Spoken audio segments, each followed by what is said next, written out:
Good Monday morning. I hope things are off to a great start for you this week. I'm Keitha Nelson here with Good Morning Jacksonville. I had to chime in, give my 2 cents after hearing the news. Matthew Sherry, he wins an Oscar. Hello, huge deal. And he wins it for Best Animated Short.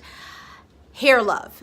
Did you see it? If you didn't, you've got to check it out right now. It's on firstcoastnews.com in the story. As a matter of fact, I love this. I saw this animation a couple of months ago. Someone sent it to me on social media, and watching it, to be honest with you, I got a little emotional because I could relate to it on so many different levels. Now, clearly, I don't like to comb my hair. I keep my hair short for a good reason. I just don't have the time, really. My twins are 8 months, and my twins, that brings up a good point. My daughter Journey, so she has an afro right now that I'm learning how to tame. I'm learning how to braid, as a matter of fact, because it's necessary, to try to keep that maintained. But I'm glad I used that word necessary because it brings up a good point. So the thing is that I feel as if society puts us in these boxes. We feel as if we have to conform to look a certain way to fit into society. And I know sometimes when I look at Journey and her hair, I'm thinking to myself, why can't I just leave it like that? Leave her with her fro, just let her go. But honestly, realistically, let's talk about what's going on in our society right now. You guys may remember all of the hoopla around Beyonce and Blue Ivy. Beyonce used to just leave Blue Ivy's hair in a fro all the time, and folks would say, comb that baby's hair. But if you pay attention to Beyonce's music, her moves, she does things on purpose, right? And so with the Journeys here, when I look at it, sometimes I get a little frustrating, thinking, why can't I leave it the way it is? I mean, if it was a different nationality child, Asian or Caucasian with different texture hair, all you do is put a brush through it, maybe a bow, and you're good to go. With my daughter, who is African American, it's a little bit more involved, right? You have to braid it or do whatever to conform, to make it look a certain way.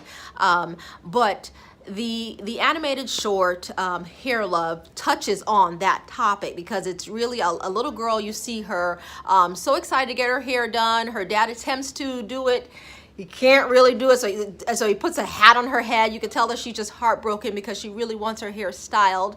But in the end, Daddy learns how to comb that baby girl's hair. And I know it may seem like just an animation, what's the big deal? Let me tell you, it touched on so many different topics that are necessary for us to be talking about right now.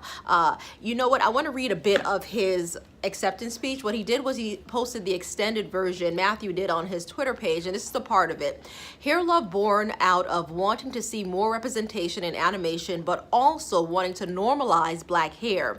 We have a real chance here to help make hair discrimination illegal through the Crown Act and get it passed as law in all 50 states for people like our special guest DeAndre Arnold and many more. So DeAndre Arnold was at the Oscars yesterday with Matthew. And DeAndre, you may not know, but actually this was a national headline, so perhaps you do. But he is a Texas teenager.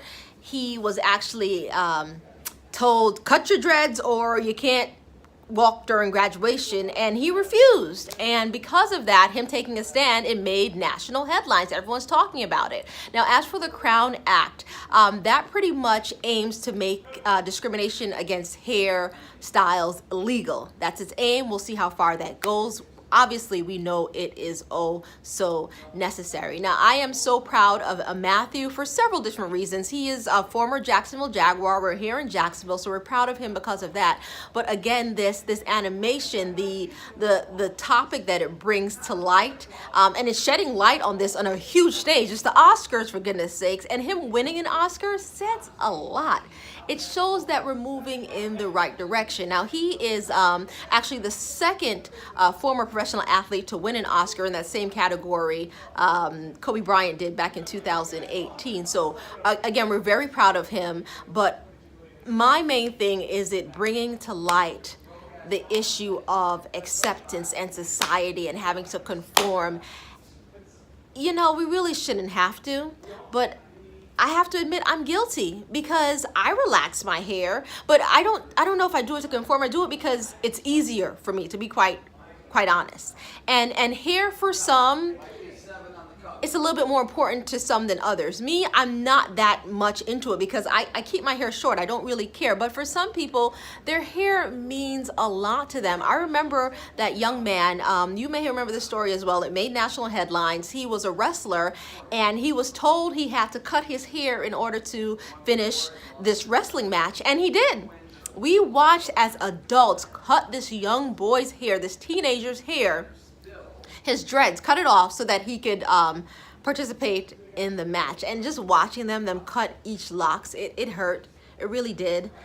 But that's what's going on in our society, and that's just what we hear about. We know it happens all the time in different realms, and it just doesn't get talked about. I mean, people get discriminated against all the time, especially African American women in our hair. I mean, sometimes we don't get jobs because of it. People may not say that outright, but we know that has something to do with it. It's just sad. It really is sad that we have to feel as if we have to conform. My baby girl in particular, when I look at her, sometimes it makes me emotional, it makes me want to cry thinking about what she's coming into. But I pray, I hope, I believe people's mindsets are changing. We're growing, we're evolving. And the fact that Matthew won this Oscar for this particular animation, perhaps it does show that we're taking steps in the right direction. All right, just wanted to share my 2 cents with you all today. I want to hear from you as well. Chime in. Use the hashtag GMJ as always on this. And again, congratulations, Matthew Sherry.